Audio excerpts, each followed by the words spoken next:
Hi, I'm Beth Dooley, James Beard Award-winning cookbook author and food writer.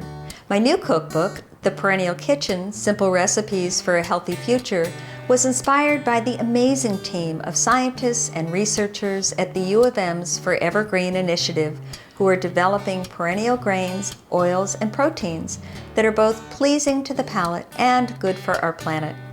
I like to think of the Perennial Kitchen as a guidebook for curious home cooks interested in exploring new ways to prepare some of their favorite garden perennials like asparagus and rhubarb and hazelnuts, as well as artisan grains and heritage beans. Cooks who, like me, seek out ingredients not only because of their flavor, but because we want to support local farmers and sustainable farming practices that nourish us and improve our environment. To give you a sense of the people behind the Forever Green movement, I recently invited some colleagues who are leaders in building a more sustainable food chain to join me in a conversation about the links between their life's work and you, the home cook. Joining me at the table are Connie Carlson from the U of M's Forever Green Initiative, Luke Peterson, owner of A-Frame Farm, U of M plant breeder Prabeen Bajagai, Aaron Reeser from Greenland's Blue Waters, and Karen Folliard, founder of the Food Building in Minneapolis.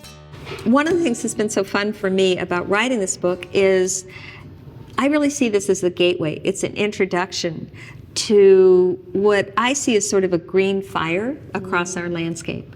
That it's one person tries something and they talk about it to somebody else and they'll try it. And it's not that I had the intention that people would cook only from this book, but that they might pick it up and try something that was interesting or they happen to have on hand, that when they're in the market they might think of buying a heritage grain, or they might think of buying kernza, they might think of buying local asparagus instead of broccoli that's coming in from California. They might just make some decisions, and they don't have to be all at once, but just the idea that if you're a little bit curious and you begin to understand the story behind these foods, that the likelihood that you'll join other people that have those shared values, that make these decisions because we understand that they have impacts.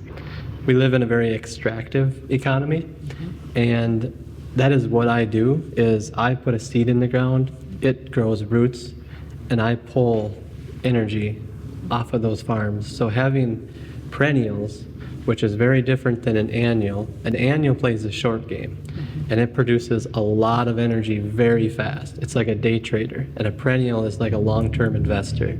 It puts down deep roots, it plays the long game. So if I can grow a perennial, if you're in your kitchen cooking with them, I'll grow them. And it was such a delight to watch you work on this project through the last 2 years, and watching you sit in the lab meetings or coming to field days and listening and capturing these stories so that we can then share them with the curious public that we really want engaged in this conversation, because they're just as critical as the breeders and the farmers. We need consumers who are learning, curious, ready to try, maybe not always succeed in the kitchen. But that's part of our research and farming and all of that as well. So it's just a real place for consumers, and you've really given them a guidebook for getting started on that. I can say that I work with perennial crops every day, and I loved paging through the book because there were so many new things to me, like maple vinegar or soursop. I had not heard of that before, and it sounds delicious. I can't wait to track that down and try it. And I just feel like you connected a lot of threads through this book in a really important way, like where we are and where we've been and where we could go with these foods. And I think there are a lot of recipes here where there are options, and if you have a certain ingredient available, you might be able to try something really new, or you can substitute in something that might already be in your pantry. So you can try little pieces of the recipes, and you can stretch where you're finding new ingredients or more interesting ingredients, and any cook can try out some of these recipes. I was flipping through the pages and I saw, I think, a black garlic, if I remember right. The first time I heard of that kind of garlic was in a cartoon show, Bob's Burgers. I don't know if you're familiar. And I'm thinking, oh, it must be imaginative, like they made it up. And then I look here and I see them. I tell my wife, we got to get this thing. I mean, it's real, you know. So this new information that I obtained by reading her book, so something to try in our own kitchen, and look forward to trying these tasty recipes. Every single recipe that is in there, I don't care what level of cook you're at. I can cook these beautiful recipes with this beautiful food that's right here, and it tastes so fantastic, and you understand and really appreciate the nutritional value in it because of the explosion of flavor and taste that's in it. You know it's complex, yet the recipe is simply beautiful, you know. The lovely thing, you know, about what you have crafted here is that you're giving us those first steps, you know, of what can you do. And it seems simple, but it's a revolutionary act to be cooking in your kitchen and knowing where those crops are coming from, where their food's coming from. And some people might say, well, you know, I can't afford this or I can't afford that. We're not asking you to fill up your table. Find something, find one thing. Maybe it is asparagus on sale that was, you know, grown by a farmer in the area, or maybe it's you know, treating yourself to that hazelnut oil, or you know what's going to work for you.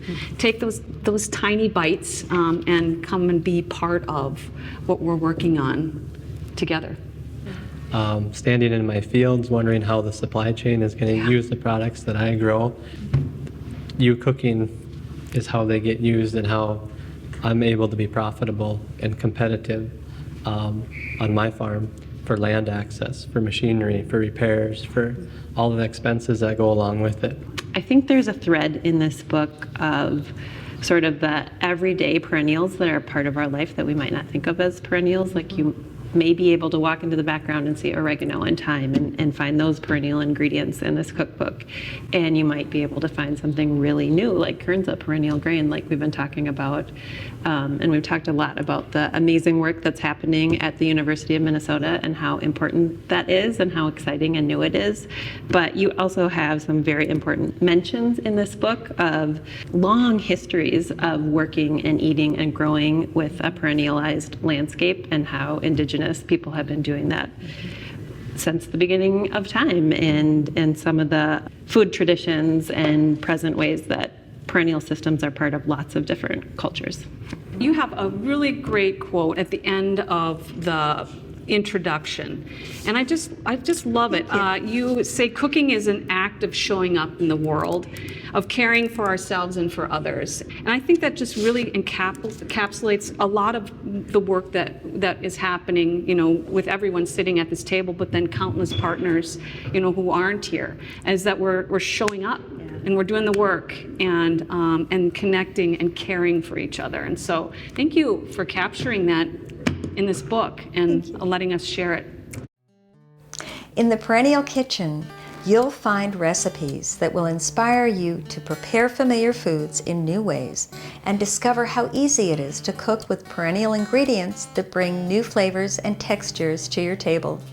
You'll also find tips on creating a sustainable pantry and a list of organizations you can connect with to learn more about this work and source ingredients directly from makers.